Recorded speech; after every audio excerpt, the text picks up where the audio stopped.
ऐसी ही आतंकी साजिश पर बनी फिल्म केरला स्टोरी, ये केरला स्टोरी की इन दिनों काफी चर्चा है।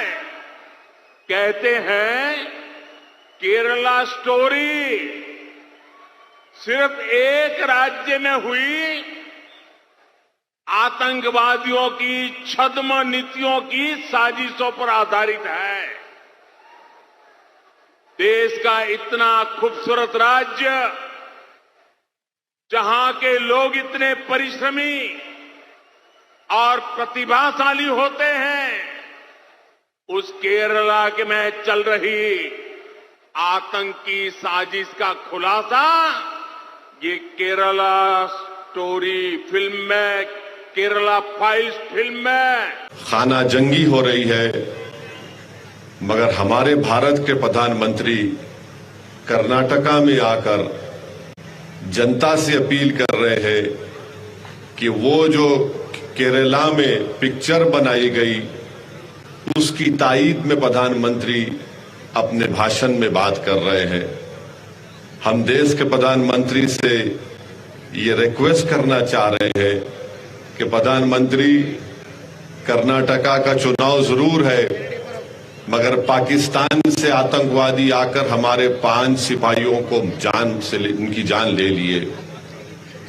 मणिपुर जल रहा है, लोग अपने घरों को छोड़कर भाग रहे हैं, गांव जल रहे हैं, चर्चिस को जला दिया जा रहा है, और प्रधानमंत्री जो है उस एक गंदी पिक्चर के बारे में जो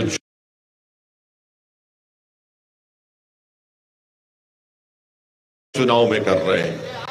ये बड़ी अफसोस की बात है, ये बड़ी अफसोस की बात है कि देश के प्रधानमंत्री को जहां पर तवज्जो लेना था वहां पर तवज्जो कम ले रहे हैं और आकर उस पिक्चर के बारे में बात कर रहे हैं जो पिक्चर में कहा गया।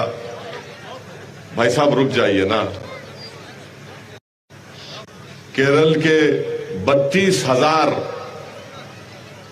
औरतें आईसिस ज्वाइन की उस पिक्चर में लिखा गया प्रमोशन में। बाद में कोई कोर्ट को गए तो उसने कह दिया कि नहीं सर, खाली 3 नंबर है।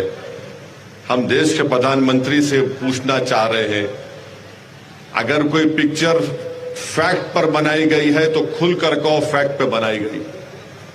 अगर तुम फिक्शन पर बना रहे तो बोलो फिक्शन पर बना रहे। तुम्हारा मसला हमारे बुरखे को दिखाकर, किसी को मुसलमान दिखाकर तुमको अपना पेट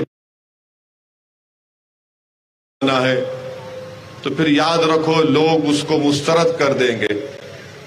हम प्रधानमंत्री को याद दिलाना चाह रहे हैं कि जब राजनाथ सिंह भारत के होम मिनिस्टर थे, क्या उन्होंने नहीं कहा था कि भारत के अल्पसंख्यक समाज मुसलमानों का आईसिस और अल-कायदा से दूर दूर तक कोई ताल्लुक नहीं है, वो दूर है उससे?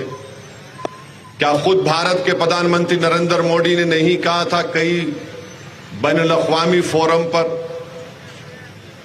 और आज इसको जोड़ रहे हैं, नफरत फैलाने की बात कर रहे हैं, और देश के प्रधानमंत्री बोलते हैं कि सख्त सजा दो उनके तक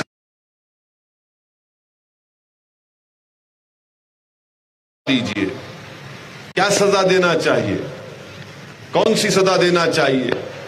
और अगर देश के प्रधानमंत्री एक पिक्चर की स्टोरी को सही मान रहे हैं तो प्रधानमंत्री, तो आपकी नाकामी है, आपकी सरकार की नाकामी है। क्या आप अपनी नाकामी को कबूल कर रहे हैं, एक्सेप्ट कर रहे हैं कि यू हैव बीन अनसक्सेसफुल? मगर एक चुनाव जीतने के लिए हमारे देश के प्रधानमंत्री, वजीर आजम को इतना नीचे आना पड़ता है एक चुनाव जीतने के लिए कि झूठ और प्रोपेगेंडे को सामने रखना जो नफरत फैलाने का काम करती है।